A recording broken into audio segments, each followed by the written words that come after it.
जय राधा माधव कुंज विहारी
जय गौतगाय की जय हरि हरि हरि बोल।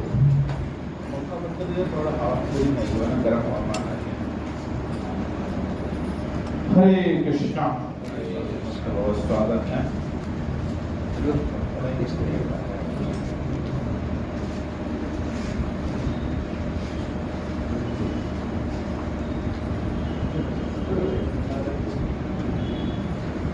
तो हम लोग यहाँ ग्रंथ राष्ट्र भागवत में से कुछ स्पेशल पूजा कर रहे थे।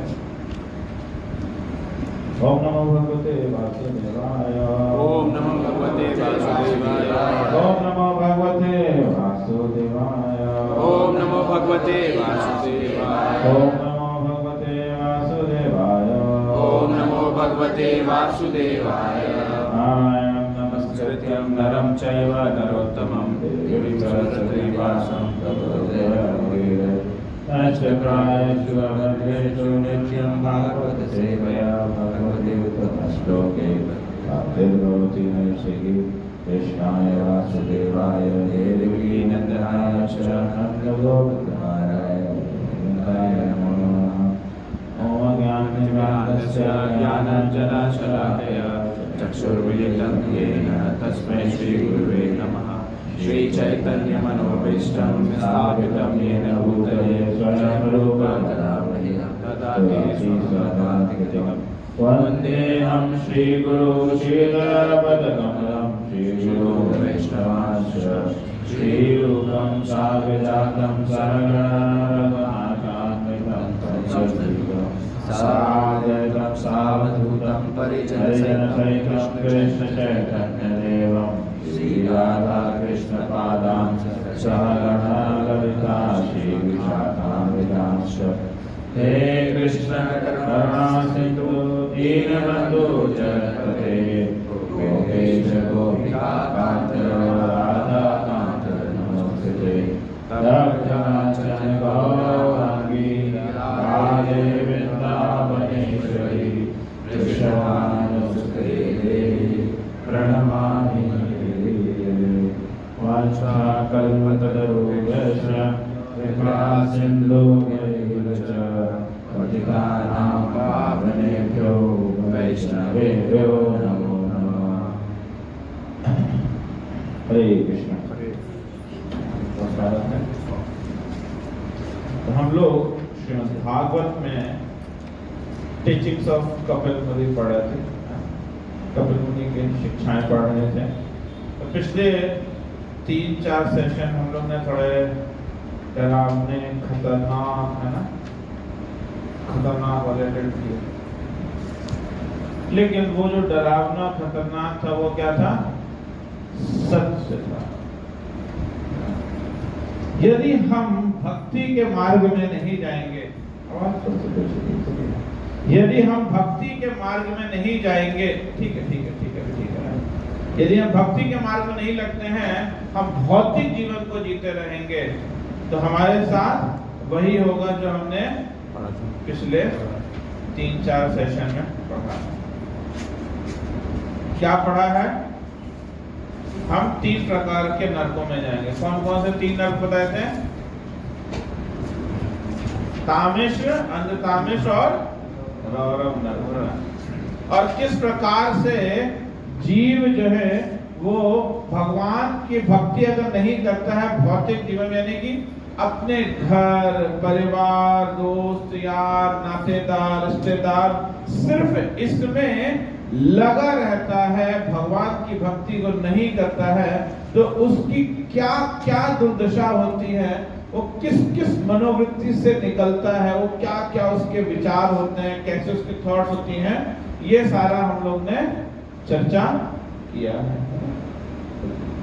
कोई जिसने क्लास ने अटेंड करी पुरानी कौन है? आप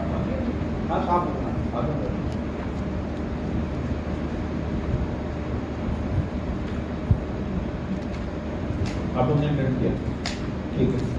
तो आप इनसे रिकॉर्डिंग में ले जाएगा, मैंने रिकॉर्डिंग किया, ठीक है। तो रिकॉर्डिंग इन लोग को शेयर कर दीजिएगा। 3 सेशन की रिकॉर्डिंग है, आप शेयर कर दीजिएगा। 2-2 घंटे की सुन लीजिएगा। तो वो सारी सिचुएशन होगी अगर हम भक्ति के मार्ग में नहीं लगते हैं। तो कपिल मुनि कहते हैं अगर तुम्हें इन सब चीजों से बचना है, ये सब चीजें नहीं चाहते हो, तो क्या करो? भक्ति करो।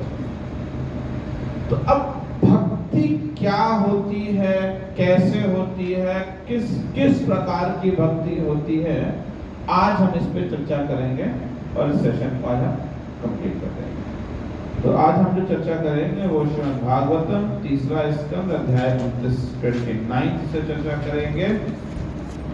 तो 29 चैप्टर में जो है स्टोरी ऐसे आती है कि देवहूति माता कपिल मुनि से कहती है कि भगवान आपने मेरे को सांख्य योग के बारे में बता दिया, आपने मेरे को जो है बहुत सारा ब्रह्मांड कैसे बनता है, क्रिएशन कैसे होता है, सारा ज्ञान आपने हमको समझा दिया है, लेकिन मैं क्या करूं इन सारे ज्ञान का?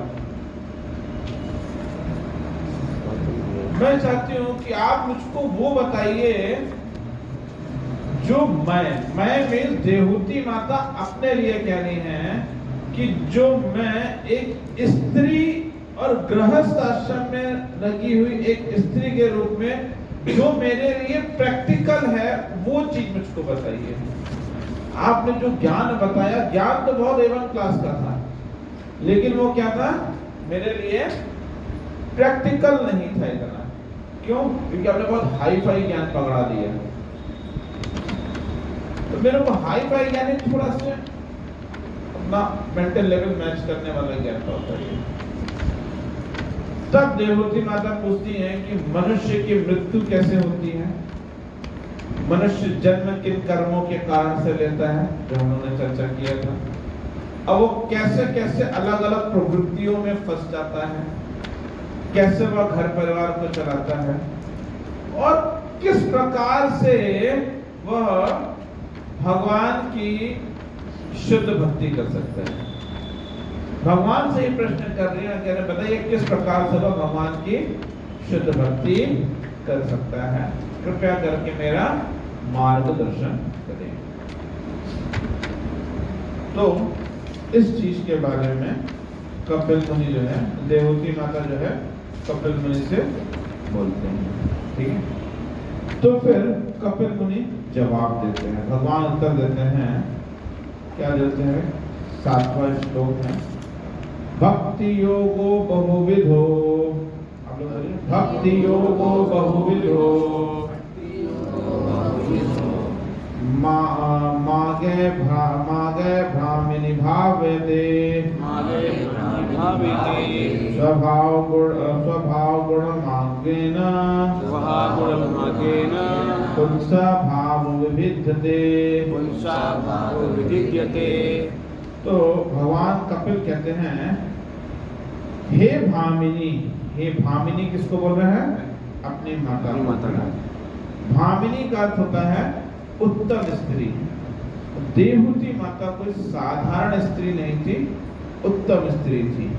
हे भामिनी, साधक के विभिन्न गुणों के अनुसार भक्ति के अनेक मार्ग होते हैं।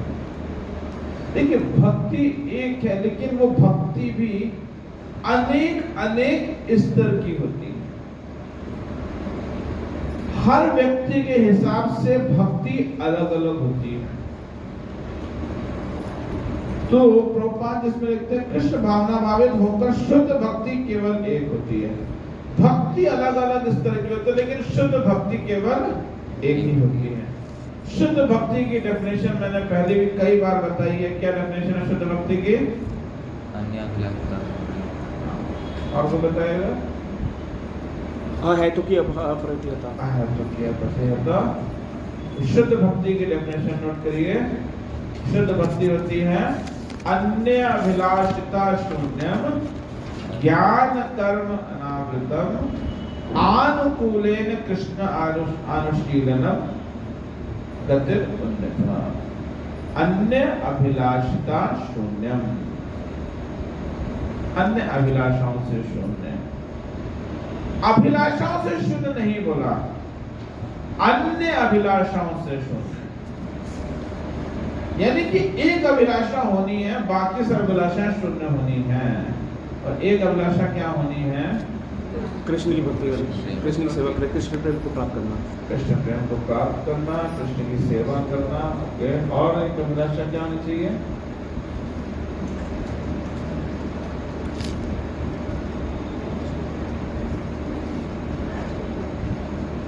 मोक्ष की प्राप्ति। ओके, और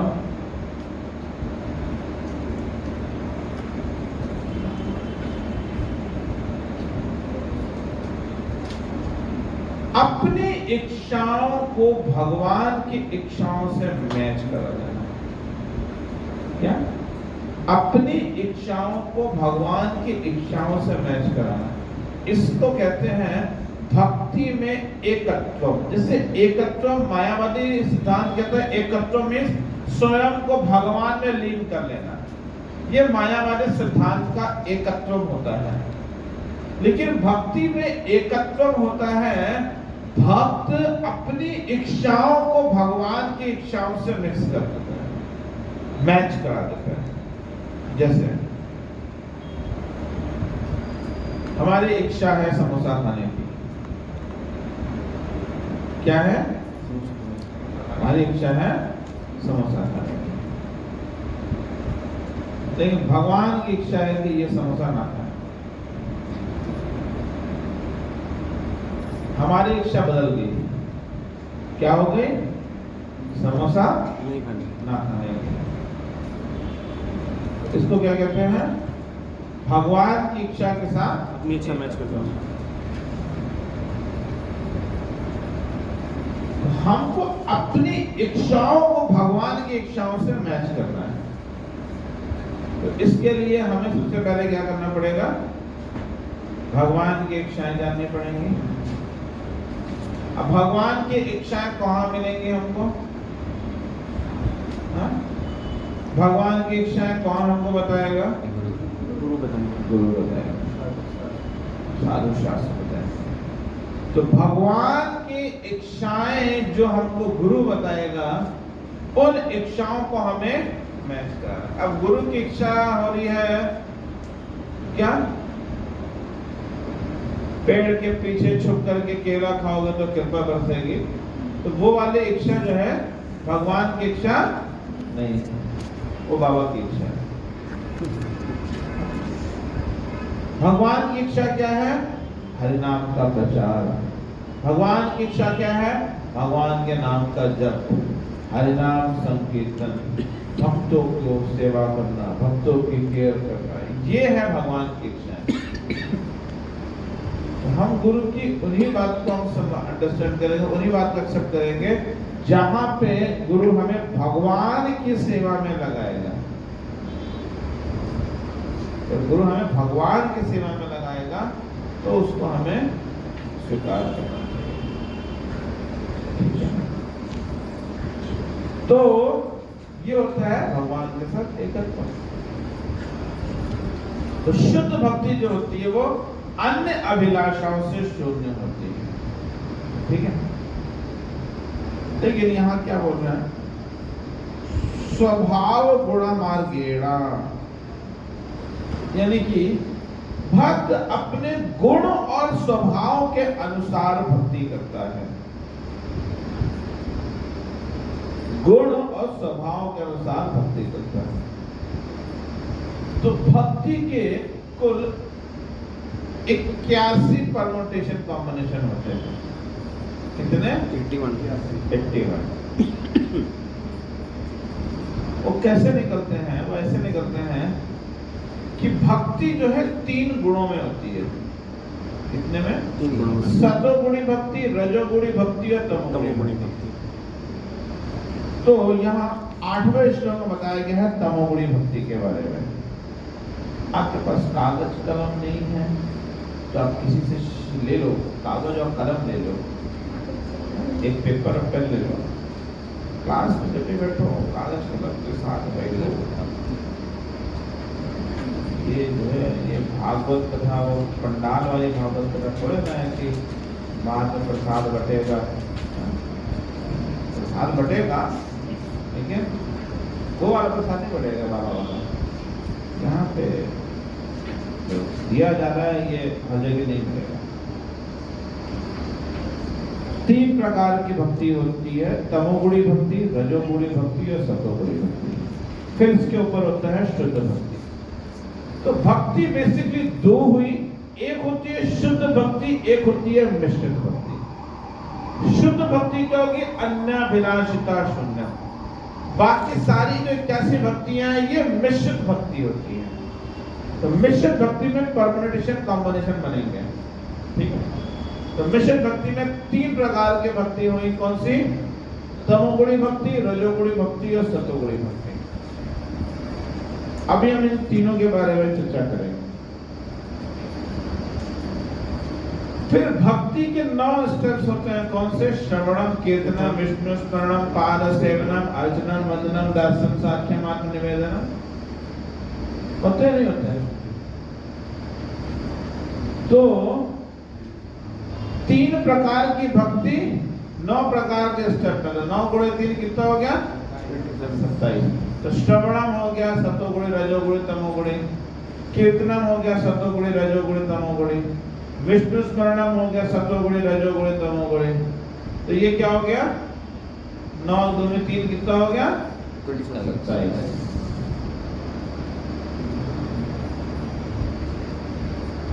फिर ये 27 आगे मल्टीप्लाई होते हैं 3 से, क्योंकि तमोगुणी में क्या होता है? काम, क्रोध और ईर्ष्या, मद। ये 3 तमोगुण के अंदर आते हैं। तो 27 गुणे 3 इधर से ये बनता है और 9 गुणे 3 ये बनता है तमोगुण के अंदर, ठीक है। फिर रजोगुण के अंदर पूजा, लाभ, प्रतिष्ठा। पूजा, लाभ और प्रतिष्ठा, ठीक है। 3 ये बन गए। फिर सतोगुण के अंदर आता है पाप कर्मों का नाश, ठीक है, और सकाम कर्म, ठीक है, और भौतिक इच्छाएं।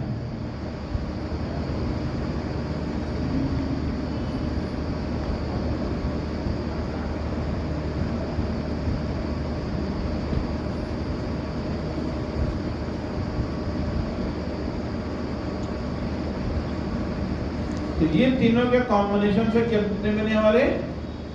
81 प्रकार की भक्तियों का कॉम्बिनेशन बनेगा। तो अब हम सतोगुणी, रजोगुणी और तमोगुणी भक्ति के बारे में चर्चा करेंगे, ठीक है। सबसे पहले हम तमोगुणी भक्ति की चर्चा करते हैं। तो तमोगुणी भक्ति का श्लोक 8 है। श्लोक 8 में है अभिसंध्यायो हिंसा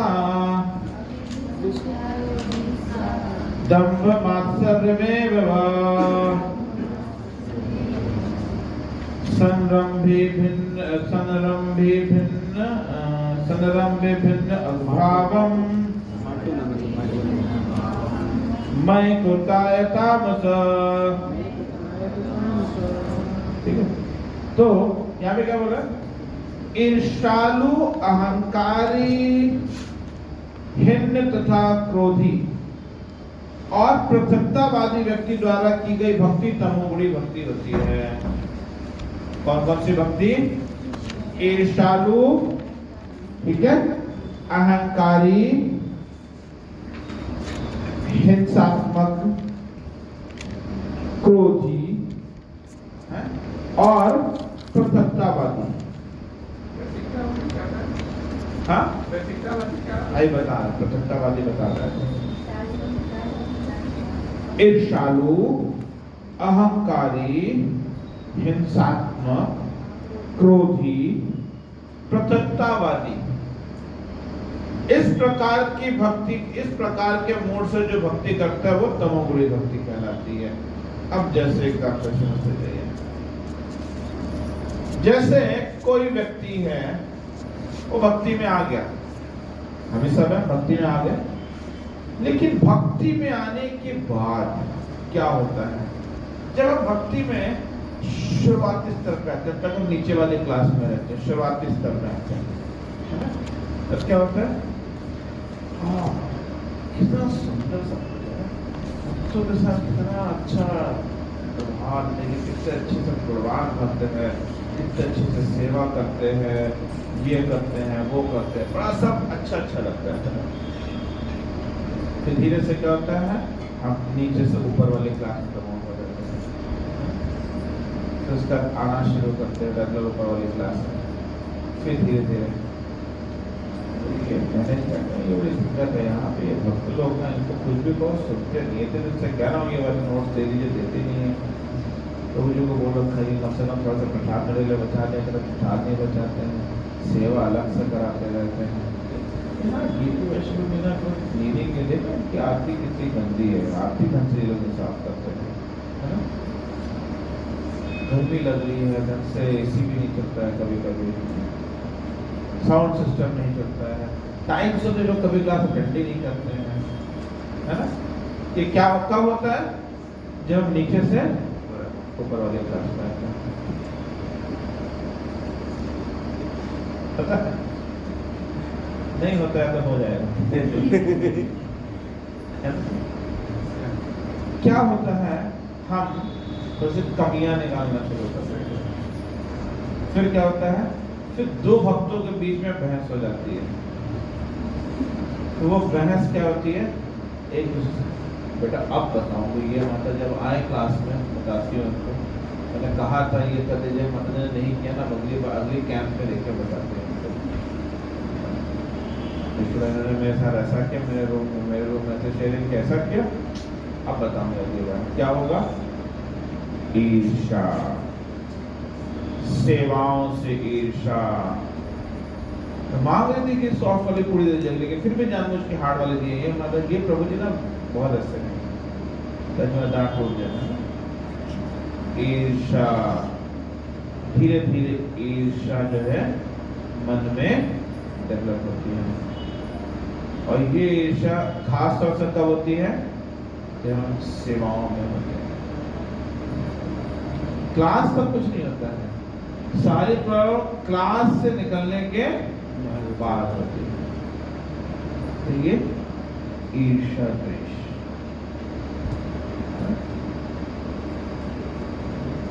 फिर उसके बाद क्रोध, गुस्सा आने लगता है। भक्ति में आने के बाद भी गुस्सा आ रहा है। अहंकार, देखा मैंने इतनी सेवा कर दी, मैंने सेवा नहीं करता। अहंकार, ये क्या है? तमोगुणी भक्ति है। भक्ति है क्यों? क्योंकि भक्त ने जीवन का उद्देश्य भगवान को ही बनाया है। भक्ति का अर्थ है जीवन का उद्देश्य भगवान होना, लेकिन उद्देश्य में चलने वाला जो मार्ग है वो सतोगुणी, रजोगुणी और तमोगुणी होता है। समझ रहे बात को? अब वो डिपेंड, अच्छा खास बात ये होती है कि जब कोई व्यक्ति तमोगुण में होता है ना, तो उसको हमेशा एक ही चीज लगती है, I am always right. मैं जो सोच रहा हूं वही सही है। बाकी सब चीजें अच्छी हैं, लेकिन जो मैंने सोचा वही सही है, इसको कैसे चीज किया जाए? ये क्या है? तमोगुणी भक्ति होती है।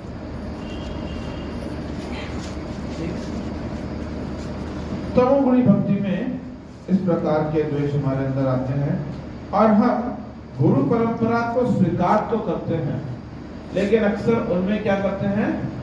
कमियां देखने लगते हैं। और वो कमियां क्या करती हैं? हमारे वैष्णव अपराध को बढ़ाती हैं। तमोगुणी भक्ति में प्रगति करना बहुत खतरनाक है, बहुत मुश्किल है। तमोगुणी भक्ति से रजोगुण में आने बहुत मेहनत करनी पड़ती है, फिर रजोगुण से सतोगुण में आने पे और ज्यादा मेहनत करनी पड़ती है, और सत्व गुण से शुद्ध सत्व की भक्ति में आने पे सबसे ज्यादा मेहनत होती है। लेकिन तमोगुण से रजोगुण में आना होता है पहले। बेस्ट तो सीधे सत्वगुण में, लेकिन सीधे सत्वगुण में हम आ नहीं पाते हैं। तो ये जो भक्ति है ये क्या है?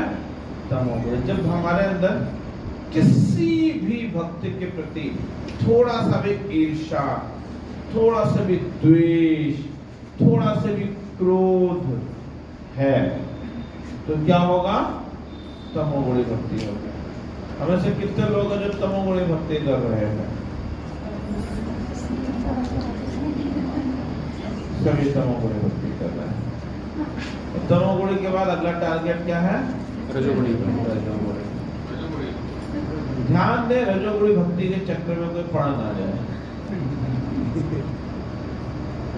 रजोगुणी भक्ति को सीधे बाईपास कर जाइएगा। रजोगुणी भक्ति और ज्यादा खतरनाक है।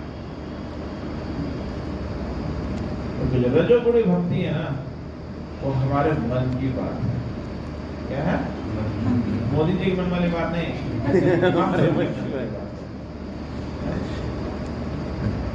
दूसरा श्लोक, पृथकतावादी पूछ रहे थे। पृथकतावादी का अर्थ है जो अपने को भगवान से पृथक तो समझता है, लेकिन अपनी इच्छाएं और भगवान की इच्छाओं को भी पृथक कर देता है। जैसे हम सभी लोग क्या करते हैं? भक्ति करनी चाहिए, हम सबको भक्ति करनी चाहिए, लेकिन थोड़ा सा तो अपनी भी कुछ लाइफ होती है ना, कुछ तो थोड़ा अपना होना चाहिए ना। भक्ति करनी है, बहुत महत्वपूर्ण भक्ति करनी, लेकिन फिर भी कुछ तो अपनी लाइफ होनी चाहिए ना। There should be some small personal। इसको क्या कहते हैं? पृथकतावादी। कुछ स्मॉल अपना भी होना चाहिए बस। इसको कहते हैं पृथकतावादी। और हम सब के अंदर ये चीज होती ही है नहीं? भक्ति तो कर रहे हैं, भक्ति के समय कुछ तो यार, कुछ तो सेल्फ रिस्पेक्ट भी होती है ना। सेल्फ रिस्पेक्ट भी कौन होता है?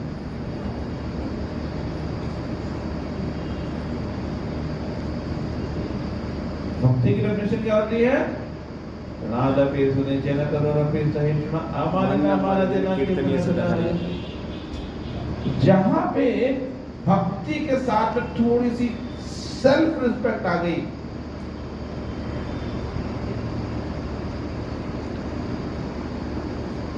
और बिना सेल्फ रिस्पेक्ट के कोई है यहाँ पे?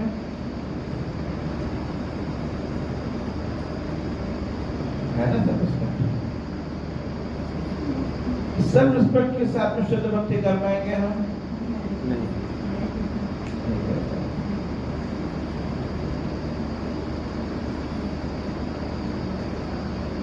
लेकिन जब हम शुद्ध भक्ति करेंगे,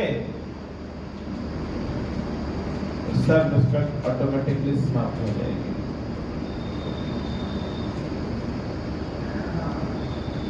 श्रील प्रभुपाद शुद्ध भक्त थे। अमेरिका में जाकर उन्होंने प्रचार किया। विदेशियों ने उनको कितना कुछ गलत उनके साथ बैठे, विदेशियों ने उनके साथ कितना गलत किया। उनको बुजुर्ग हैं, 70 साल के बुजुर्ग थे, और वहां पे कॉमन टॉयलेट, सुलभ शौचालय में लाइन लगा करती थी, और वृद्धावस्था में आगे लगे होते थे सुबह सुबह आकर के, तब भी पीछे से बाद में लोग आकर के उनको साइड में करके एक किनारे कर देते थे। तो पान ने कभी नहीं कहा, मैं बेटा मैं बुढ़ा आदमी हूँ, मेरे को आने दो, बाथरूम जाने दो। तो पान ने नहीं कहा। क्या प्रभुपाद की कोई सेल्फ रिस्पेक्ट नहीं थी?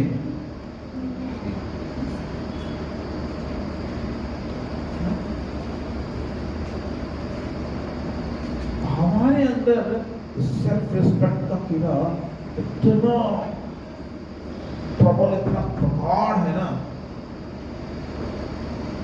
इसीलिए हम पृथकतावादी में आ जाते हैं।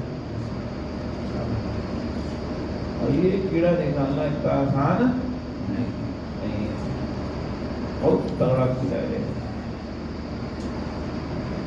अपनी भी कुछ वैसे होती है प्रभु जी, ऐसे थोड़ा ना होता है कोई भी मुझे कुछ सुना के चला जाएगा मैं सुन लूंगा क्या?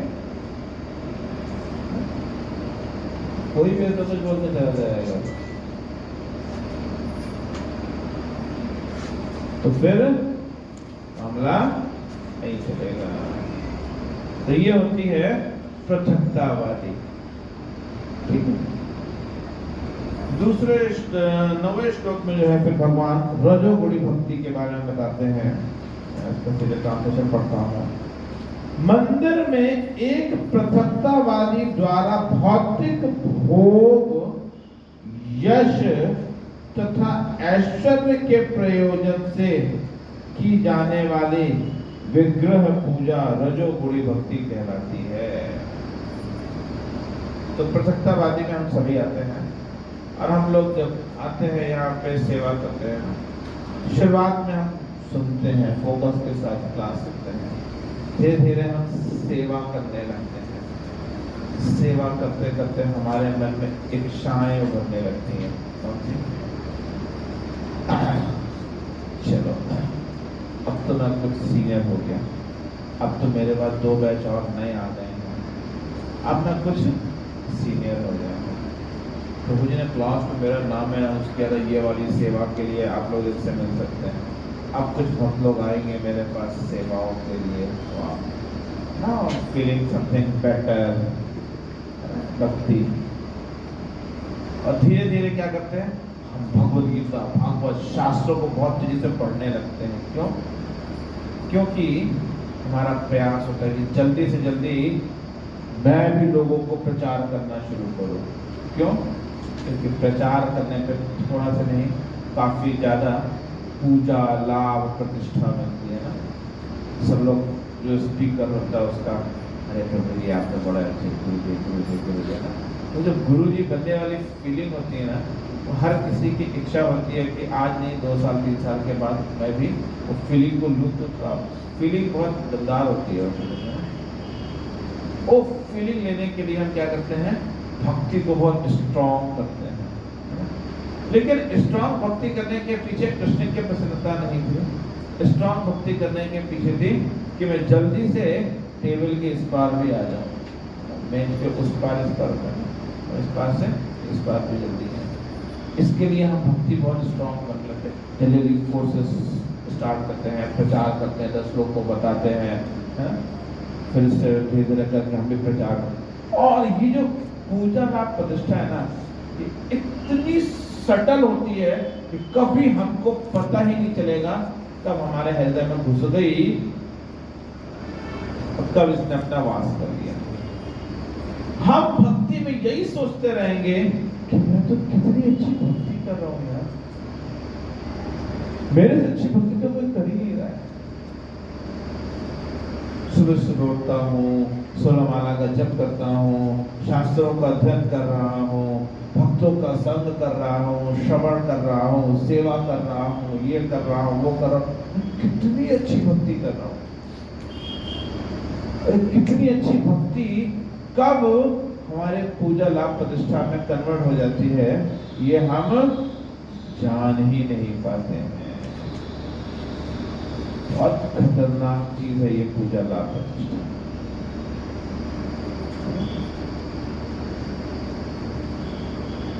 मैं जाकर के भक्तों के साथ जो है एसोसिएट करेंगे, हैं इस्कॉन में जो है अच्छे भक्त आते हैं ना, तो मेरा बिजनेस बढ़ेगा, इससे मेरा टर्नओवर बढ़ेगा, मैं लोगों तक अपने नेटवर्क बना पाऊंगा, बनाना।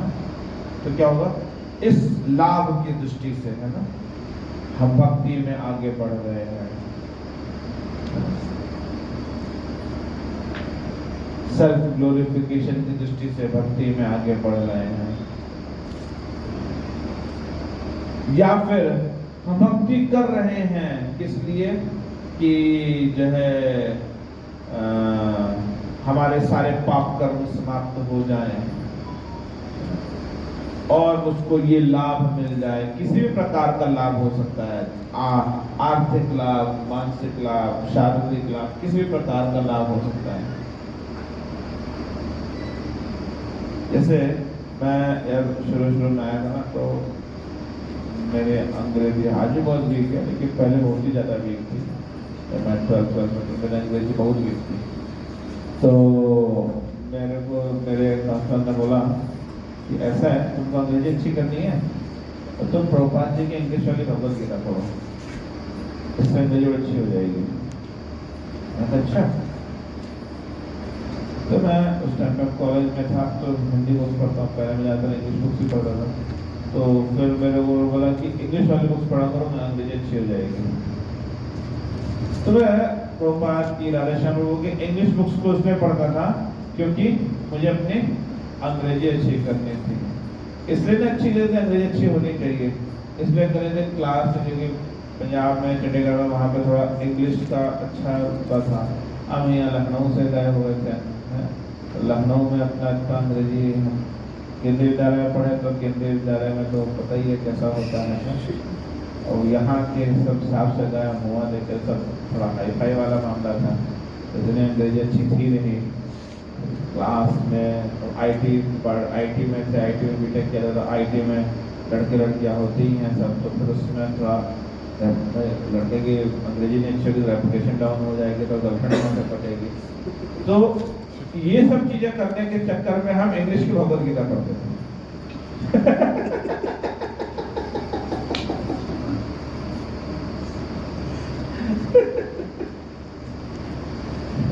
तो वो बात अलग है कि बाद में भगवत गीता पढ़ने के बाद वो छोड़ गया भगवत गीता पढ़ने। लेकिन जब विचार शुरू किया पढ़ना, वो इसी विचार से किया कि मेरे को अपनी अंग्रेजी सही करनी है। फिर क्या पता चला, इस्कॉन में जो है बहुत ज़्यादा फॉरेनर्स होते हैं, तो फॉरेनर से अगर बातचीत करनी है तो अंग्रेजी अच्छी होनी चाहिए। तो फॉरेनर से बातचीत करने पे एक अपनी फीलिंग आती है, भाई मैं इंग्लिश में बात किया भाई उससे और मजा ही आ गया। जब वगैरह जाओ अंग्रेजी में उनसे बात हो, क्योंकि देखिए अब आज का समझिए कॉमन होगा, हम तो 2004-05 का होगा, उस टाइम पे हमारे लिए बड़ी बात होती थी फॉरेनरों से बात कर लेना, है ना, जो हम लोग की सिचुएशन थी, और उस टाइम पे फॉरेनरों से बात कर लेना बहुत अपने आप को बड़ा उच्च बात है, थोड़ा फीलिंग ले लेकर के बात किया करते थे। तो वो सब चीजें थी उस टाइप के। तो ये क्या है, किसी एक इच्छा के साथ भक्ति को करना, इसे कहते हैं रजोगुणी भक्ति। तो रजोगुणी भक्ति बहुत खतरनाक होती है, क्योंकि हम सबके अंदर ये होते हैं, और जैसे जैसे हम भक्ति में प्रोग्रेस करते जाते हैं, बढ़ते जाते हैं ना, ये चीज हमारे अंदर और स्ट्रॉन्ग होगी, बहुत सटल तरीके से। हमेशा ये सोचेंगे कि हर कोई मेरे हिसाब से क्यों नहीं चलता है, मैं बिल्कुल शास्त्रों के हिसाब से बात कर रहा हूँ। कैसे लोग शास्त्रों के हिसाब से चलते ही नहीं है।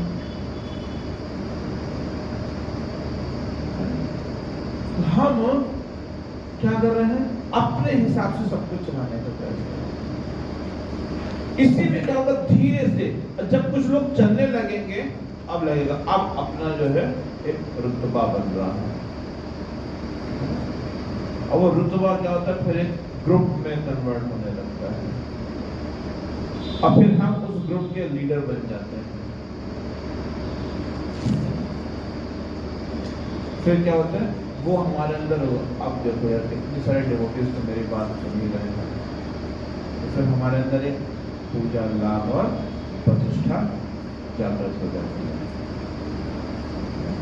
खास तौर से प्रीचिंग के मोमेंट में बहुत तेजी से बढ़ती है।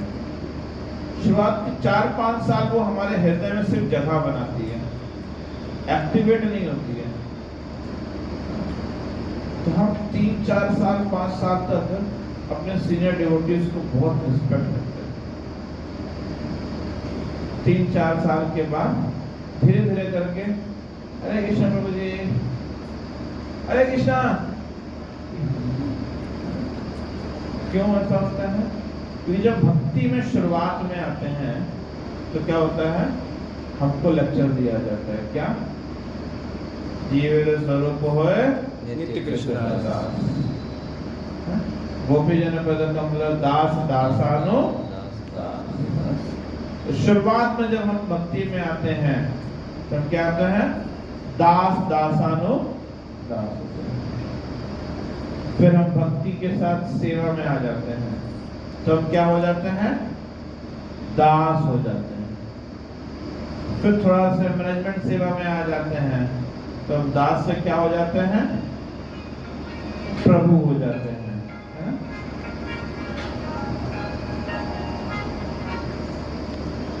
फिर उसके बाद जब प्रभु से दीक्षा हो जाती है तो हम क्या हो जाते हैं?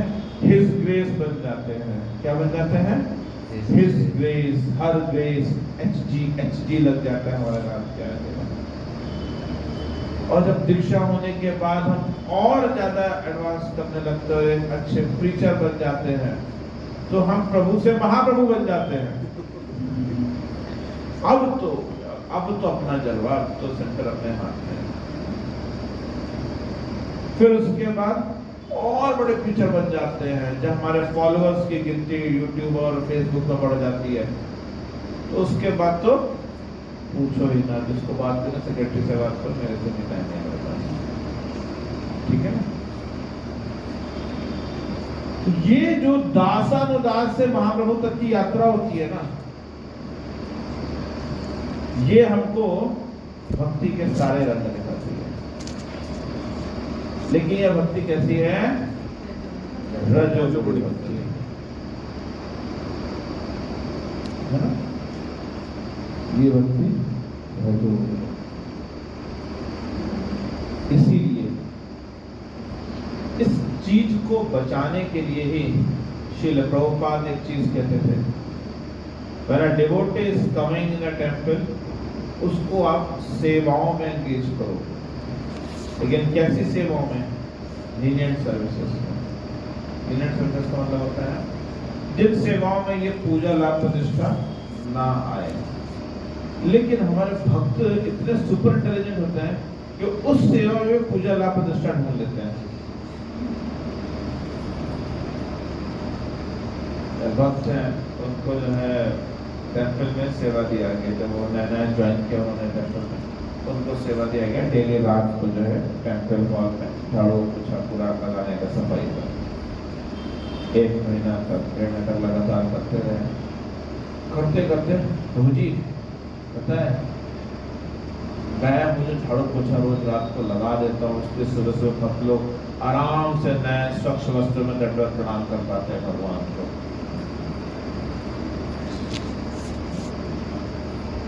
तो मैं उससे अच्छे से जम करके सेवा करता हूँ। और वो बात एक से नहीं बोलेंगे, सारे भक्तों से बोलेंगे। क्यों? उसने भी अब होता है प्रसादम सेवा में अच्छे से करवा दी। क्या होता है कि भक्ति के मार्ग में हमें लीनिएंट सर्विसेज स्टार्टिंग के एटलीस्ट 4 से 5 साल हमें ये लीनिएंट सर्विसेज बहुत स्ट्रांगली करना चाहिए।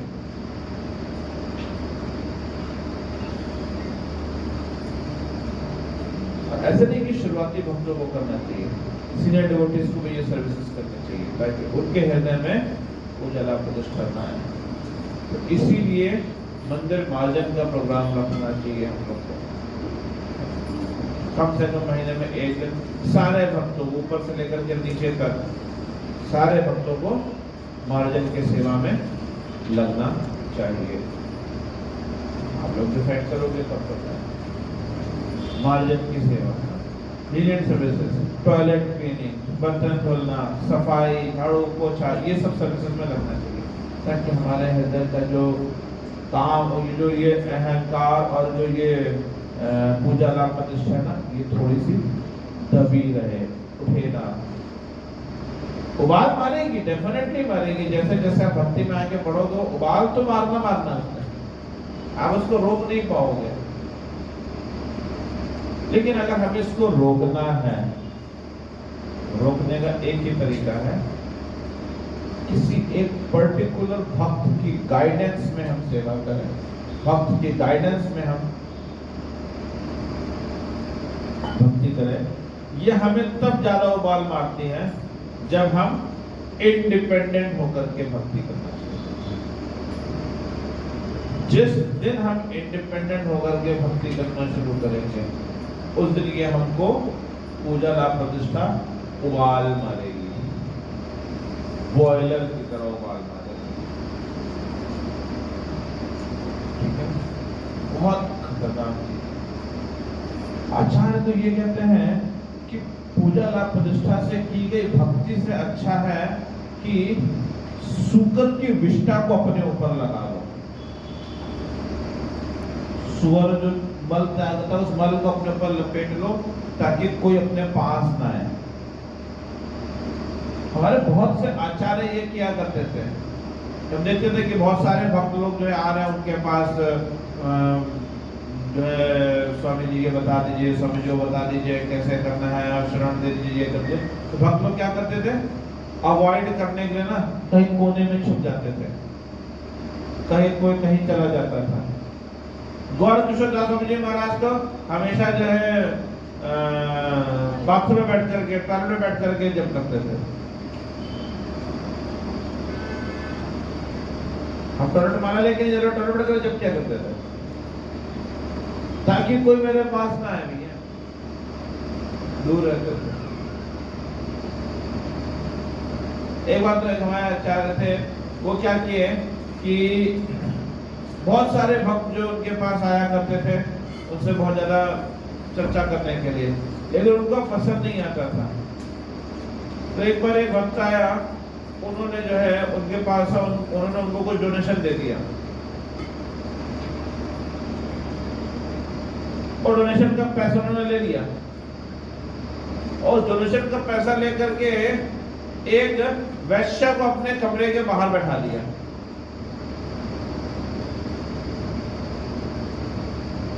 क्यों? ताकि पूरी दुनिया देख ले कि ये बाबा तो वैश्य को कमरे के बाहर बैठा है, इसके पास नहीं जाना है। अब वो अंदर आराम से बैठ के भजन करते थे।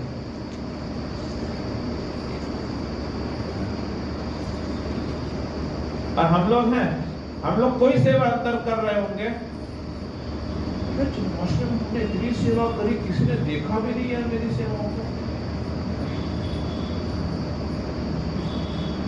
इतनी मेहनत से मैंने जन्माष्टमी में सेवा करी और किसी ने मेरी सेवा नहीं देखी है।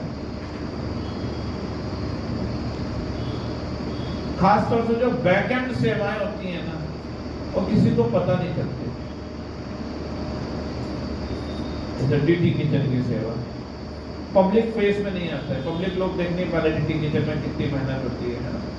आप लोग अभिषेक देखते हैं, भगवान का अभिषेक हो रहा है सुंदर सा, उस अभिषेक के लिए तैयारी जो की जाती है उसमें कितनी मेहनत होती है, वो लोगों को पता नहीं होता, पब्लिक को।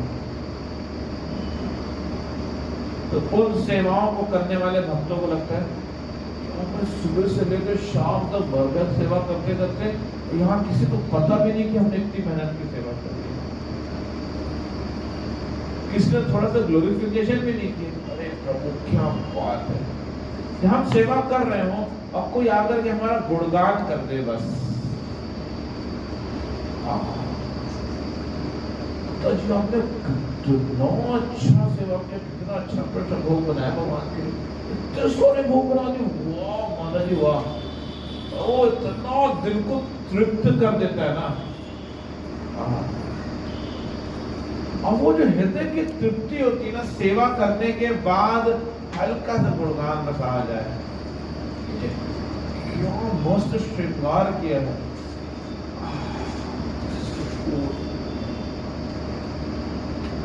एक बात सुन लेते हैं हम, 25-30 भक्त बस बोल दे, क्या मस्त सेवा है, इतना दिल को शांति मिलती है ना, कलेजों को ठंड पै जाती है मस्त वाली।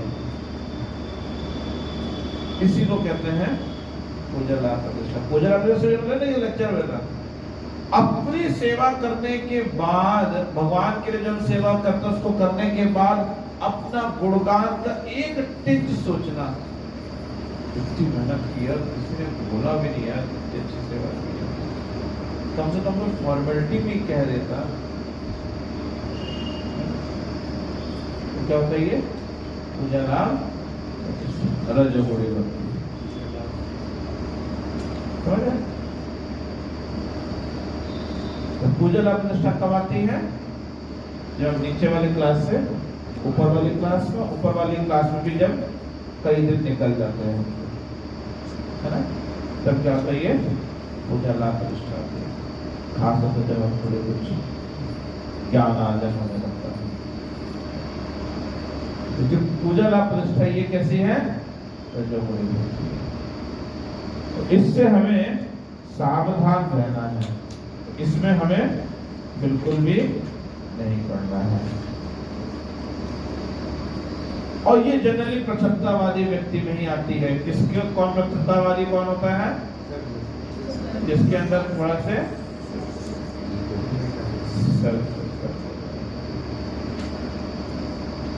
शुद्ध भक्ति में सेल्फ रिस्पेक्ट नहीं होता।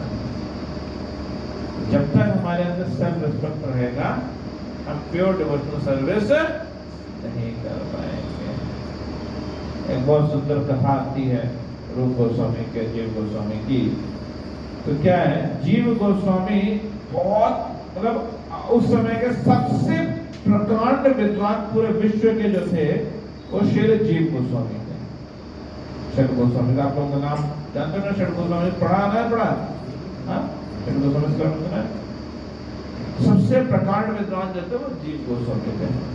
उन्होंने बहुत कम स्टार्टिंग के कुछ ही वर्षों में जो है उन्होंने 4 लाख श्लोकों की रचना कर दी थी। रचना मीन्स कॉपी पेस्ट नहीं किया, भागवतम का श्लोक हाथ से लिख दिया, नए श्लोकों की रचना कर दी थी। 4 लाख नए श्लोक उन्होंने रच दिए थे।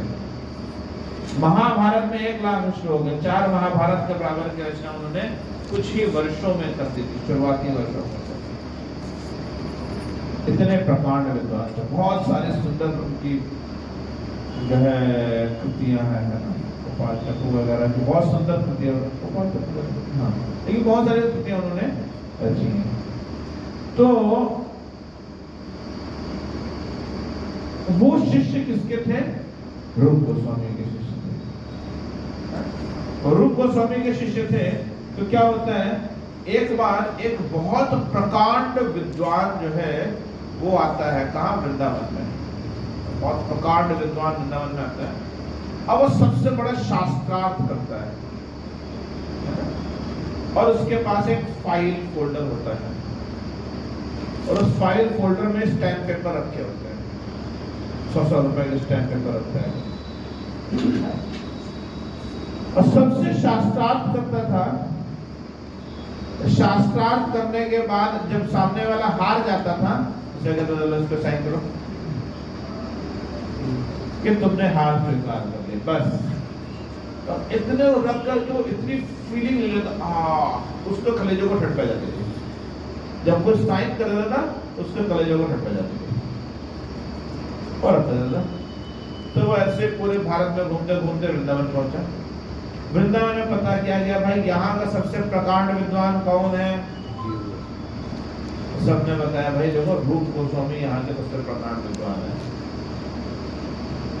जीव गोस्वामी का नाम क्यों नहीं लिया? क्योंकि जीव गोस्वामी उनके शिष्य थे। जब गुरु सामने है तो शिष्य कैसे होगा? नाम किसका लेगा? गुरु जी का। गुरु कौन थे? रूप गोस्वामी। रूप गोस्वामी के पास वो आया। रूप गोस्वामी भक्ति के सामने सिंधु लिखने की रचना कर रहे थे। आया, बोला मैंने सुना है कि आप यहाँ के बहुत प्रकांड विद्वान हैं, मैं आपको नमन करता हूँ। उन्होंने कहा हरे कृष्णा, बहुत धन्यवाद कि आप आए, लेकिन आपने ये उचित नहीं सुना है, मैं कोई विद्वान नहीं। नहीं, आपकी बहुत ख्याति है पूरे वृंदावन में, वो तो भक्तों का प्रेम है, मेरे अंदर कोई गुण नहीं। ठीक है, लेकिन मैं आपसे शास्त्रार्थ करना चाहता हूँ। रूप गोस्वामी ने कहा सॉरी नॉट इंटरेस्टेड, मैं इंटरेस्टेड नहीं हूँ। आप इंटरेस्टेड नहीं शास्त्रार्थ करने में? नहीं, मैं इंटरेस्टेड नहीं हूँ। ठीक है, लीजिए स्टैम्प पेपर, लिख दीजिए कि आप मुझसे हार गए। रूप गोस्वामी ने कहा ये स्टैम्प पेपर अभी लिख देता, मैं आपसे हार गया, साइन कर दिया, स्टैम्प, वहां चलो जाओ। और उसको देख करके उसके कलेजे को फिर से ठंड पहले रख दिया अपने बैग में, और जाके पूरे वृंदावन में दिखाने लगा, देखो मैं रूप गोस्वामी हार गए मेरे शास्त्रार्थ में, देखो साइंड बाय डेटेड, कल की डेट पे सारे हैं, देख रहे हो। पूरे वृंदावन में बखान हो गया, रूप गोस्वामी से हार गए, रूप गोस्वामी से हार गए। खबर कहां पहुंची? जीव गोस्वामी के पास। जीव गोस्वामी ने बोला इधर आओ, अब क्या बता रहा? शास्त्रार्थ करना है तो मुझसे करो। हाँ, आओ तुमसे भी कर लेते हैं। और उसने शास्त्रार्थ करना शुरू किया। उसने एक प्रश्न किया, जीव गोस्वामी ने उसको ऐसा उत्तर दिया कि सारे प्रश्न भूल गया।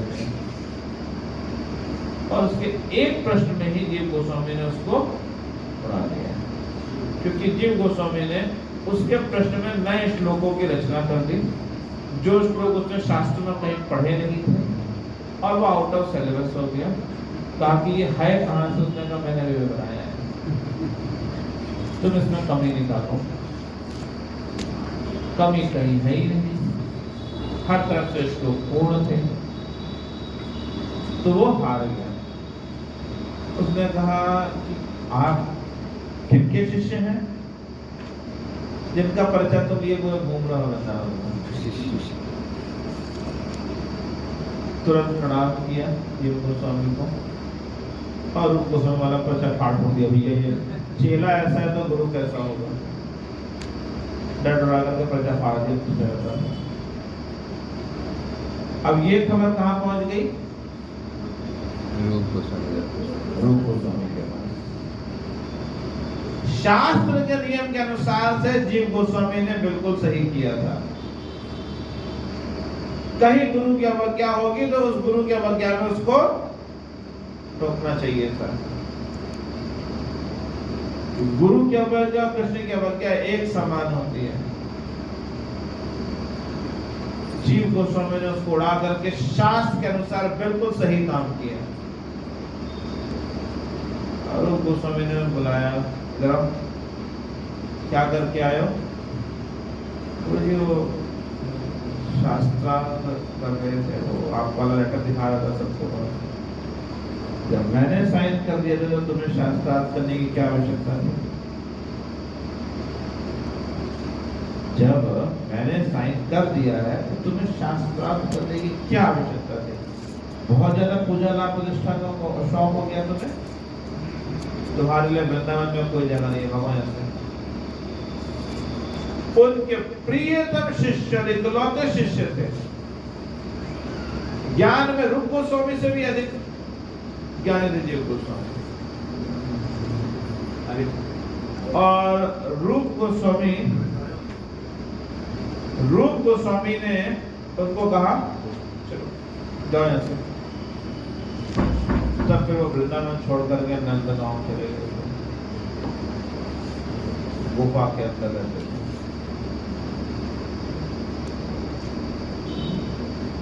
फिर बाद में सनातन गोस्वामी ने पूछा कि भाई रूप जीव कहाँ है? तो जीव को पूजा लाभ प्रतिष्ठा का बहुत शौक हो गया है। अरे ऐसे कैसे पूजा लाभ प्रतिष्ठा का शौक हो गया उसको? कहाँ है? देखो कहीं गुफा में नंद गांव के आसपास रह रहा है। तो फिर सनातन गोस्वामी गए उनको लेने के लिए, और फिर रूप गोस्वामी को समझाया कि माफ कर दो। तब सनातन गोस्वामी के कहने पर उन्होंने माफ किया। फिर उन्होंने कहा ठीक है आ जाओ।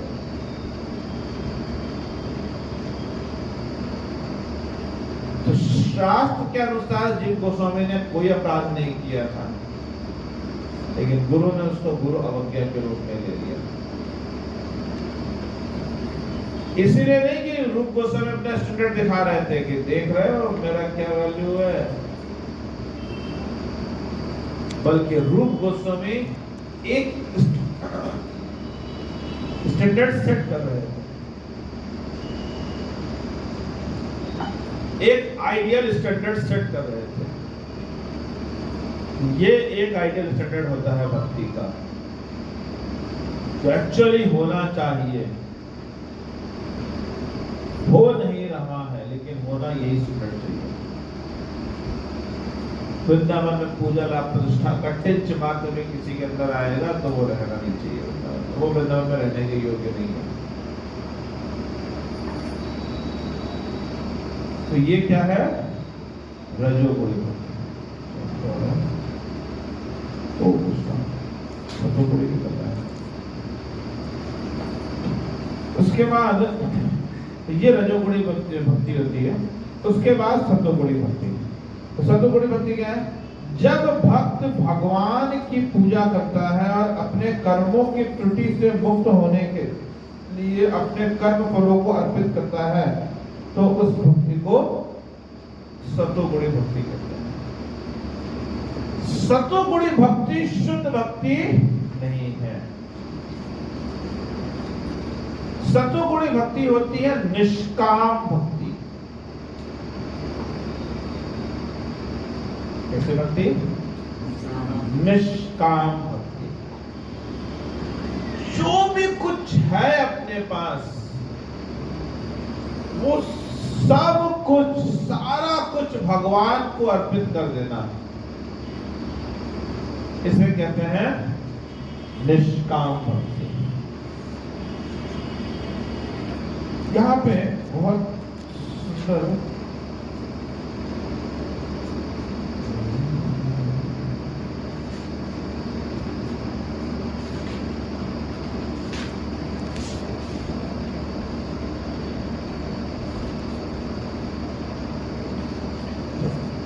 ये होती है निष्काम भक्ति, कि अपने सारे कर्मों को भगवान को अर्पित करना।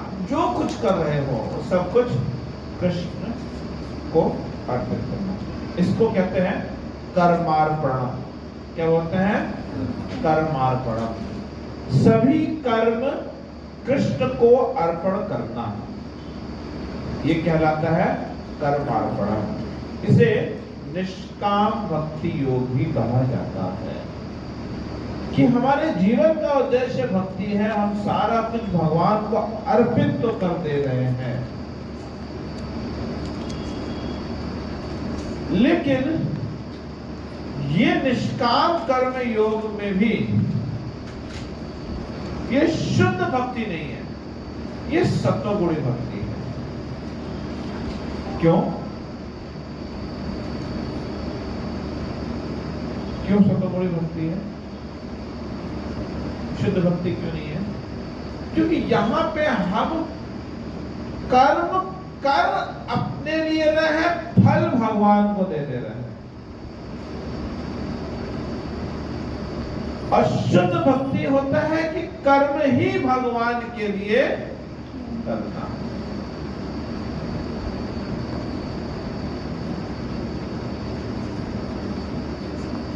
शुद्ध भक्ति होता है कर्म को भगवान के लिए करना, और निष्काम भक्ति योग होता है कि कर्म करना, फल भगवान को देना। अंतर समझ में आ रहा है? नहीं समझ में आया? हम गए, हमने जॉब किया, बिजनेस किया, तनख्वाह मिली 15,000, और 15,000 हमने भगवान को दे दिए। इसको क्या कहते हैं? निष्काम कर्म योग।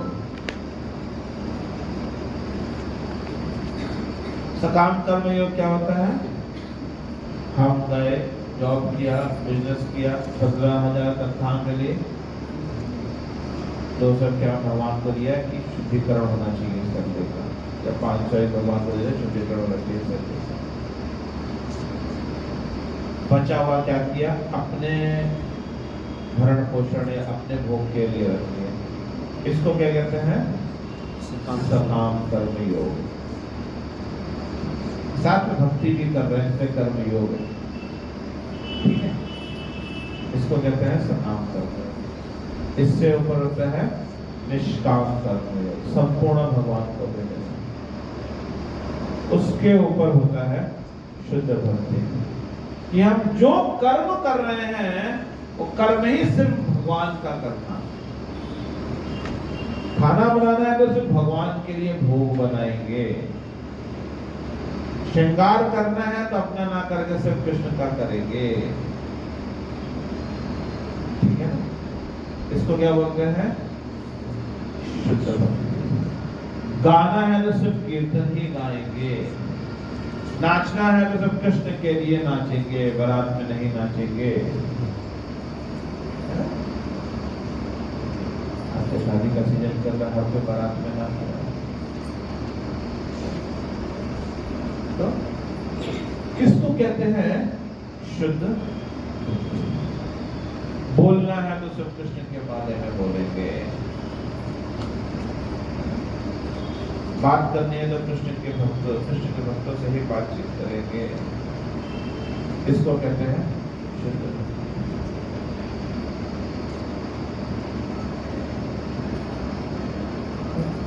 तो ये होता है सतोगुणी भक्ति, जो कि हमें करनी चाहिए। हम कर कौन सी भक्ति रहे अभी, तमोगुणी। इससे ऊपर रजोगुणी, उससे ऊपर सतोगुणी।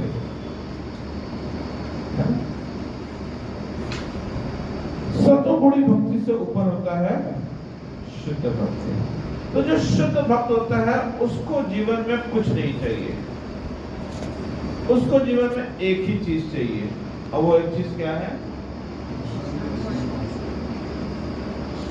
भगवान की सेवा।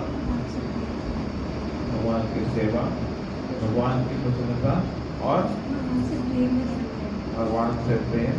अच्छा ये बताइए, हम सबको भगवान से प्रेम करना चाहिए नहीं करना चाहिए? सबको करना चाहिए।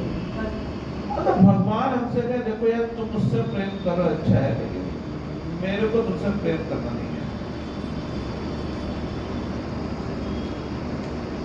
और मैं नहीं चाहता हूं कि तुम मुझसे प्रेम करो।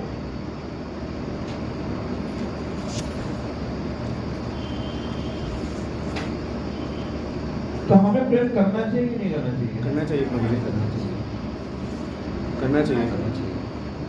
कौन से सिद्धांत में ये दिया हुआ है? भविष्य शास्त्रम के श्लोक 8 में कहते हैं ना, क्या लिखा है उसमें?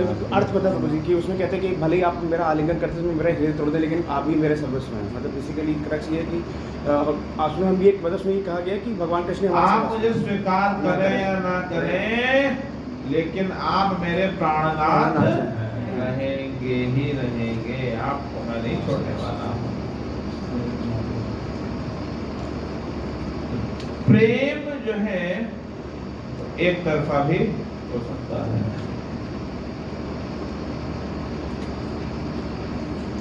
प्रेम एक तरफा भी हो सकता है।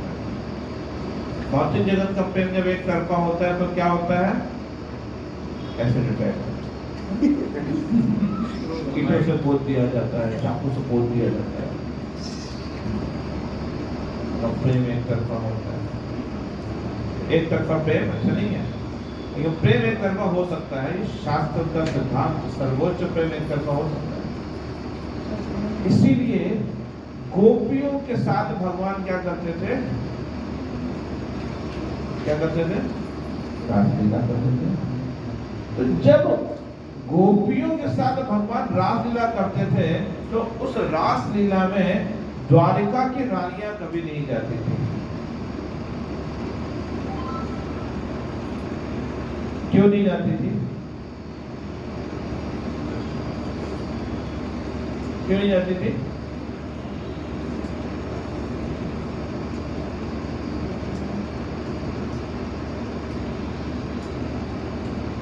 क्योंकि द्वारिका की रानियों में एक भाव था, मैं अपना सब कुछ कुछ कृष्ण को समर्पित कर दूंगी, लेकिन कृष्ण तो मेरे पति हैं, कुछ तो एक्सपेक्टेशन पत्नी की पति से होती ही है। बिना एक्सपेक्टेशन वाली पत्नी डज नॉट एग्जिस्ट होती है।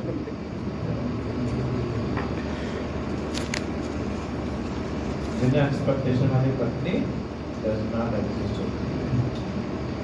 तो बाबू का एक स्टोरी आती रहते हैं कि एक लड़की आई, उसने कहा कि पापा मुझे शादी करनी है। हाँ बेटा, कैसा लड़का होना चाहिए?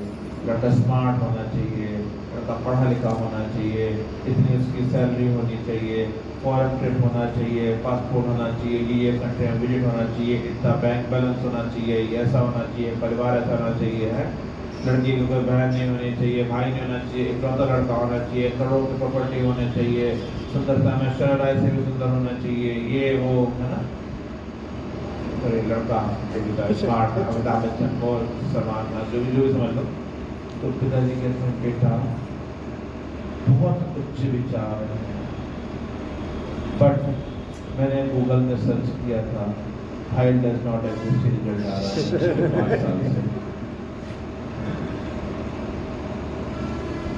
तो जब कुछ एग्जिस्ट नहीं करती उससे शादी कैसे करा दूं मैं तुम्हें बताऊं।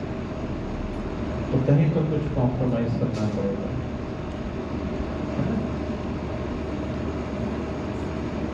तो गोपियों के अंदर ये भाव नहीं था। गोपियों का भाव ये था कि भगवान सारी गोपियों से प्रेम करते थे, लेकिन उसमें से भी सिलेक्टेड 8 थे जिनसे भगवान ज्यादा प्रेम करते थे। उसमें से भी सिलेक्टेड 1 थे जिनसे भगवान सबसे ज्यादा प्रेम करते थे। कौन थे? श्रीमती राधा रानी। सारी लाखों गोपियां और ये सखियां मिलकर के सिर्फ श्रीमती राधा रानी की सेवा करती थी, क्योंकि कृष्ण सबसे अधिक प्रेम राधा रानी से करते थे। कोई ये नहीं कहता था कि भगवान थोड़ा इधर भी देख लो। लेकिन जो पत्नियां थी वो क्या करती थी? नहीं, थोड़ा हमारे साथ भी आ जाओ, थोड़ा हमारे साथ भी आ जाओ। इसीलिए भगवान के रामलीला में रानियों के एंट्री नहीं करते, सिर्फ गोपियों। कौन ऐसी लड़की है जो अपनी सहेली से अपने बॉयफ्रेंड को देगी हाथ तो उसके साथ करो? गोपियां सारी की सारी गोपियां राधा रानी की सेवा करती थी। तो भगवान को पसंद रखना, सब आकर के उनका श्रृंगार करते थे, उनकी सेवा किया करते थे। क्यों? क्योंकि कृष्ण उनसे प्रसन्न अधिक होते थे। तो वो भी नहीं कहते थे कि तुम ज्यादा प्रसन्न करो तो मैं थोड़ा कम कर लेती हूँ, लेकिन कुछ तो मेरे भी अंदर है ना, तो थोड़ा से ही सही कभी कभी मुझे भी कृष्ण को प्रसन्न करने का मौका दे दो। ललिता, विशाखा, नहीं, कोई नहीं, कभी सोचा ही नहीं, कभी विचार ही नहीं करते थे वो लोग। और कृष्ण सबसे प्रेम करते थे। इसको कहते हैं शुद्ध प्रेम। ये होती है शुद्ध प्रेम।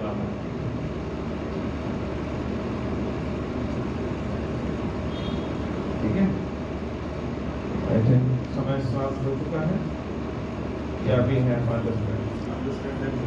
बहुत बहुत धन्यवाद, आज आपने कृपा करते हुए। मेरा वो था कहते हैं प्रश्न नहीं, इसके बाद लोग कुछ अनाउंस करना था, तो आप क्लास खत्म करने से 2 मिनट आप कर दीजिए, अभी कर दीजिए, बता तो क्लास तो मोहन है, चल गया तो चल गया। मैं ये कह रहा हूँ इतने लोग जितने लोग हैं आप लोग, है ना, प्रभु जी पहले याद रखते हैं और हम लोग की जिम्मेदारी बनती है कि हम लोग टाइम से आए, प्रभु से पहले आए क्लास। ये गुरु की आज्ञा की श्रेणी में आता है, अपराध की श्रेणी में आता है। तो ये हम लोग की पर्सनल हम लोग की होनी चाहिए कि हम लोग तो अपने बच्चों को बहुत अच्छा सिखाते हैं कि हम लोग टाइम से स्कूल भेज देते हैं, लेकिन हम लोग अपने पर अपनी मेट कभी नहीं करते हैं कि हम टाइम से पहले पहुँच जाए, है ना। तो ये हम लोग की अपनी पर्सनल होना चाहिए कि हम हमारे ग्रुप से पहले हम टाइम से क्लास में पहुँच जाए।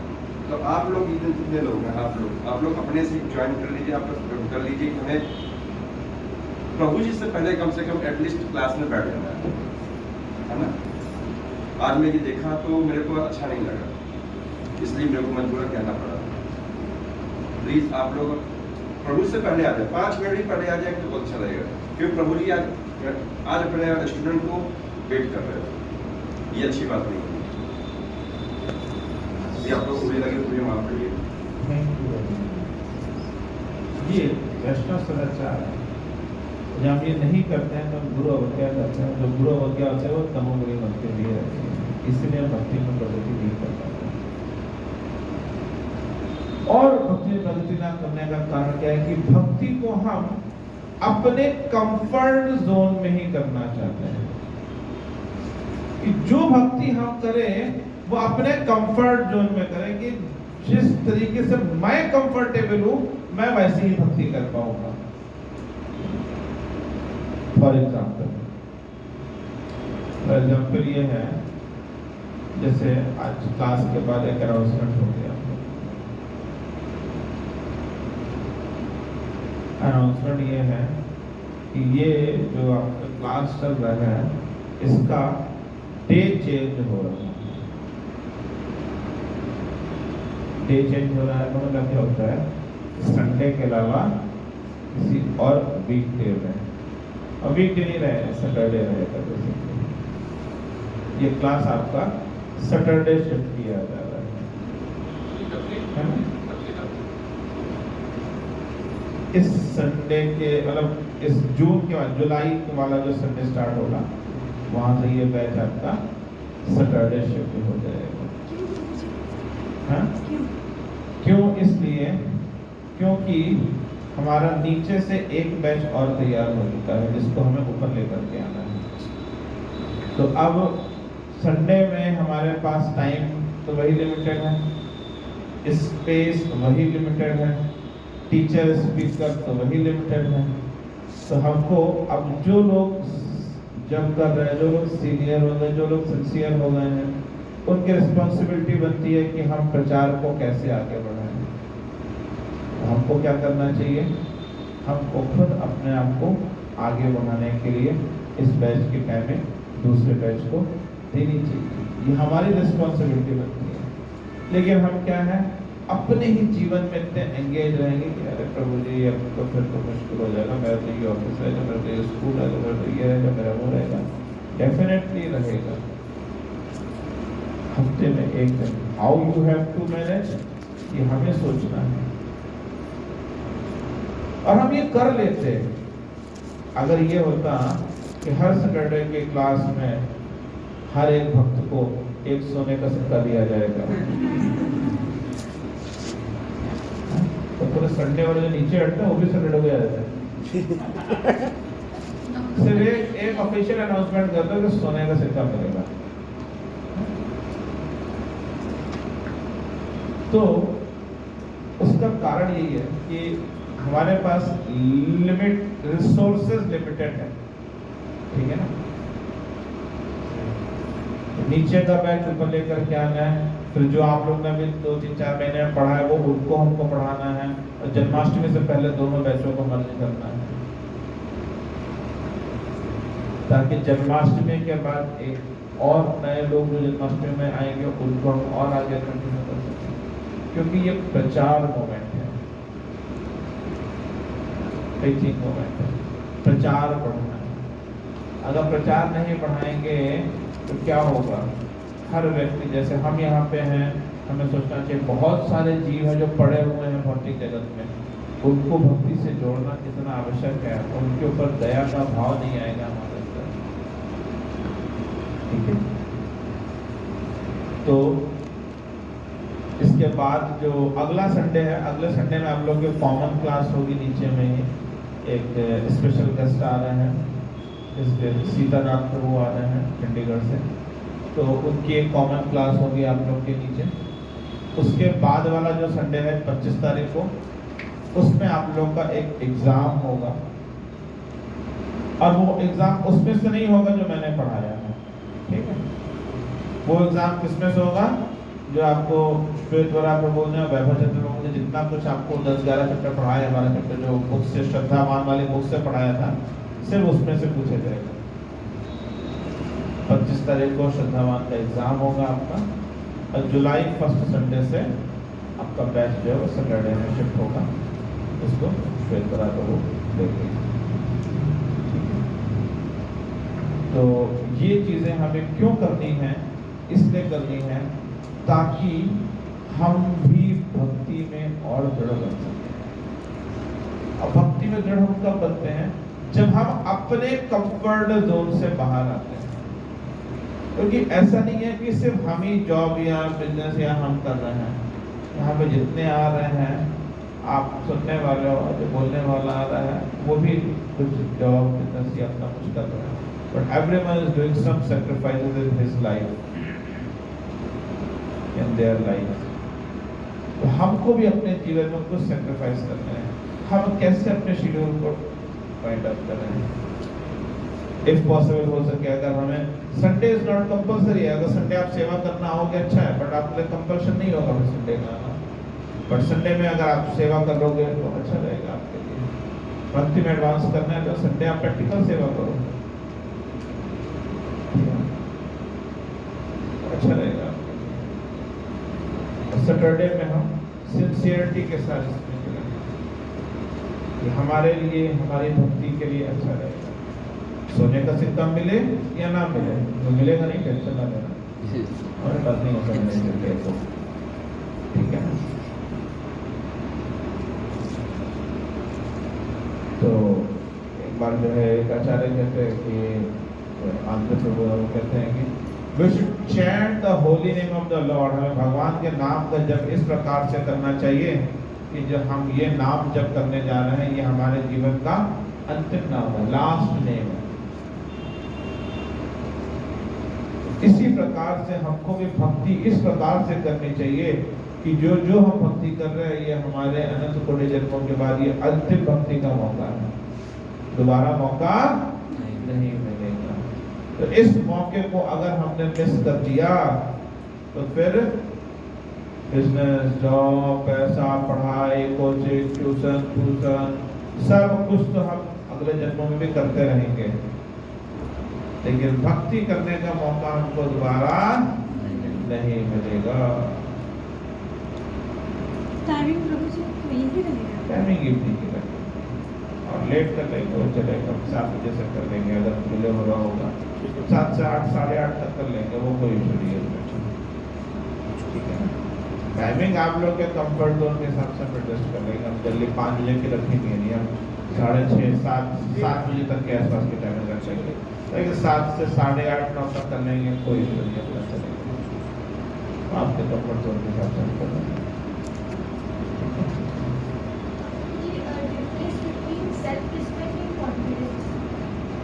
हाँ, बस क्वेश्चन क्या रहते हैं, ठीक है। तो ये आप लोग का शेड्यूल रहेगा आगे का, ठीक है। आपको मैं बता दिया, अभी 2 संडे ऐसे ही चलेगा, उसके बाद जुलाई 1 वीक से। So make your mind prepare, अपने माइंड को प्रिपेयर करना शुरू करिए, शेड्यूलिंग अपने सेट करिए, क्योंकि भक्ति में अगर हमें सीरियस होना है तो हमको ये सब चीज़ें करनी पड़ेंगी, ठीक है। ओके, अब प्रश्न उत्तर आज के विषय से संबंधित हम लोग कर लेते हैं। माता जी का प्रश्न है, self respect and confidence,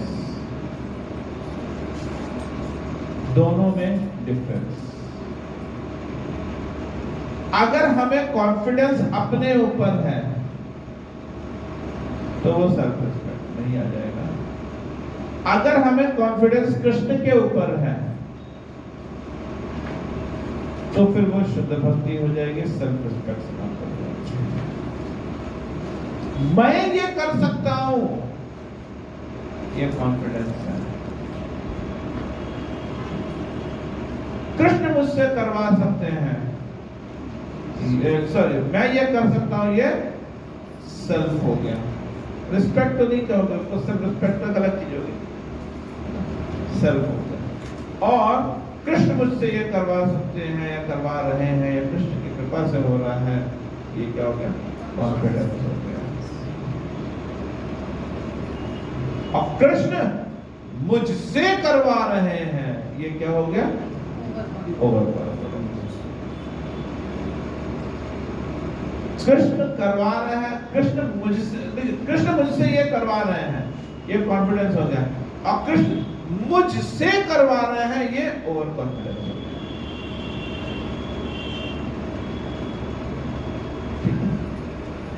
self respect क्या होता है?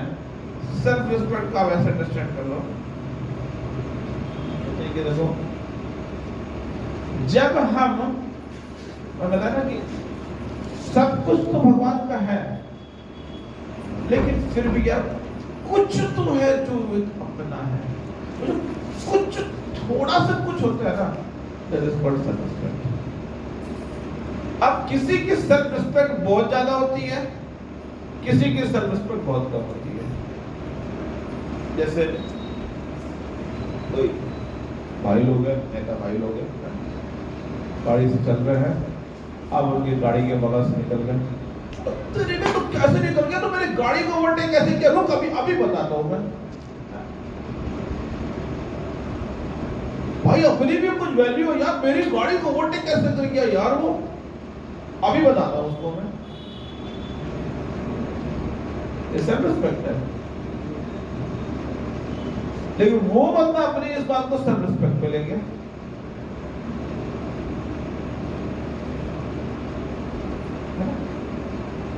अब कुछ होते हैं, सॉरी भाई गलती हो गया, सॉरी यार, गलती कैसे हो गई यार भाई, सॉरी गलती, सॉरी गलती हो गई भाई, सॉरी मांग लिया 5 बार, अभी भी यार तू मान ही नहीं रहा, अपने कट्टा दो दड़ा था। इसको क्या बोलते हैं? Self respect. ठीक है, अब यही सेल्फ रिस्पेक्ट को गांधी जी ने क्या दिया? अहिंसावाद। कोई एक गाल में थप्पड़ मारे तो दूसरा गाल आगे कर दो। भगवान ने कहा, किसने बोले तेरे को करने को? भगवान ने भगवत गीता में ये सिद्धांत दिया ही नहीं है। गांधी जी पता नहीं कौन सी भगवत गीता पढ़ते थे जहां भी अहिंसावाद का सिद्धांत आया था। हम पूरी भगवत गीता खंगालते रहेगा, अहिंसावाद का सिद्धांत दिया कहां पे?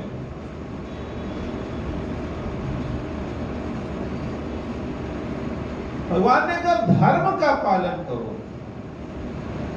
धर्म में हिंसा की आवश्यकता है तो हिंसा, अहिंसा की आवश्यकता है तो अहिंसा।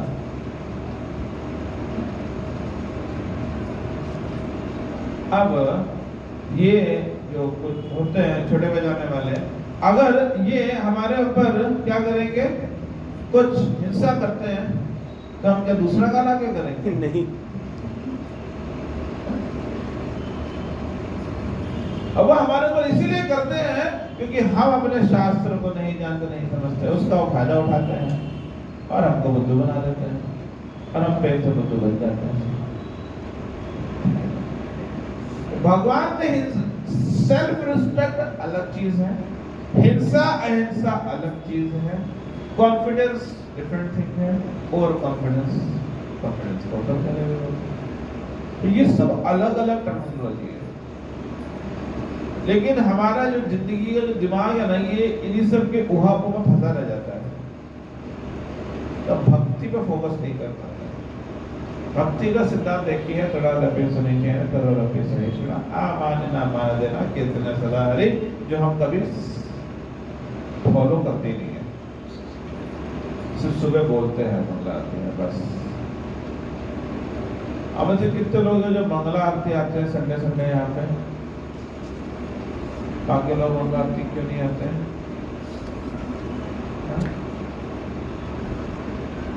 भक्ति में से वही व्यक्ति सीरियस होगा जो मंगला आरती आएगा।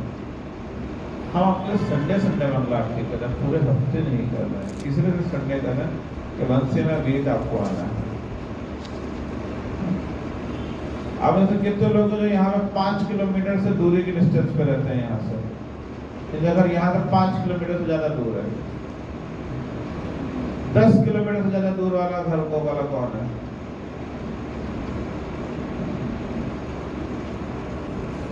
मैं हर संडे आता हूँ, मेरा घर यहाँ से 12 किलोमीटर दूर है। I never miss any class. और हम यहाँ से 3, 4, 5 किलोमीटर की डिस्टेंस पे भी नहीं आ सकते। You want to become serious in भक्ति, हमें मंगला आरती आना चाहिए। मंगला आरती का प्रोग्राम आपके लिए किया जा रहा है, इसलिए नहीं कि मतलब मंगला आरती में आप जब आते हो तो भगवान की आरती करते हैं, भक्तों के संग में बैठ करके जब जप करते हैं, वो जप का जो वैल्यू होता है वो बहुत हाई होता है ना। घर में टीवी देखते हो तो सुबह देखते हो जब चल रहा होता है ना, उससे ये वैल्यू बहुत हाई होती है।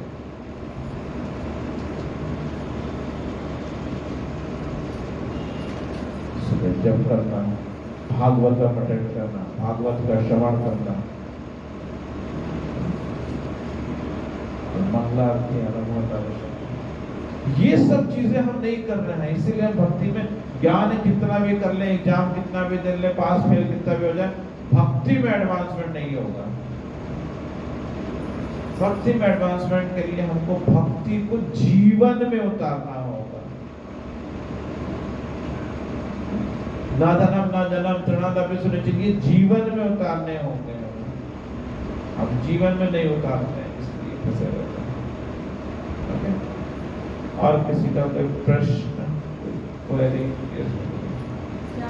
जैसे कोई सेवा करते हैं तो रोटी जो है वो नोटिफिकेशन कर देता है, तो सर हमको कैसे रिएक्ट करना चाहिए?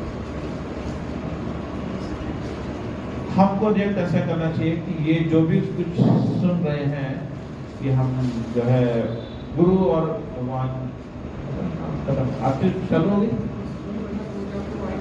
ओ बस अब माला हो के नीचे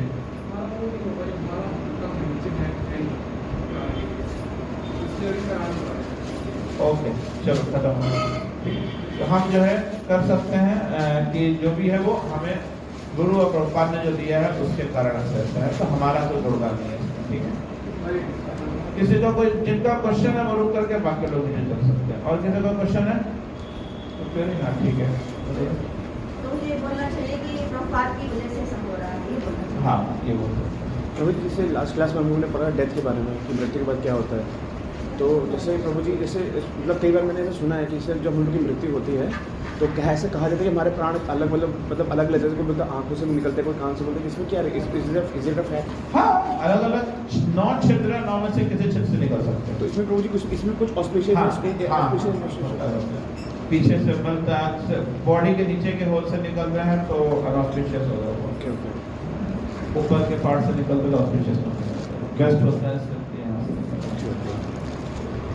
और प्रभु जी और पूछने थी कि जैसे सर प्रभु जी डिफरेंस क्या है ईगो और सेल्फ रिस्पेक्ट में? कई बार ऐसा होता है हम सोचते हैं ईगो और सेल्फ रिस्पेक्ट में, क्योंकि कई बार हम सोचते हैं कि सेल्फ रिस्पेक्ट हमारे हम सेल्फ रिस्पेक्ट जागा लेके हो सकता है हमारे अंदर ईगो हो, तो इसमें कैसे मतलब डिफरेंशिएट करेंगे? क्या मतलब क्या इसमें वो है? ईगो सेल्फ रिस्पेक्ट दोनों का तो बिल्कुल अलग अलग। ठीक है, सेल्फ रिस्पेक्ट और ईगो के बीच में बहुत ज्यादा डिफरेंस नहीं है। ओनली आई जब होता है तो वो ईगो होता है, एंड आई एम ऑल्सो जो है वो सेल्फ रिस्पेक्ट होता है। Only I is ego and I am also is self respect. बस समझ? जी और किसी का कोई प्रश्न?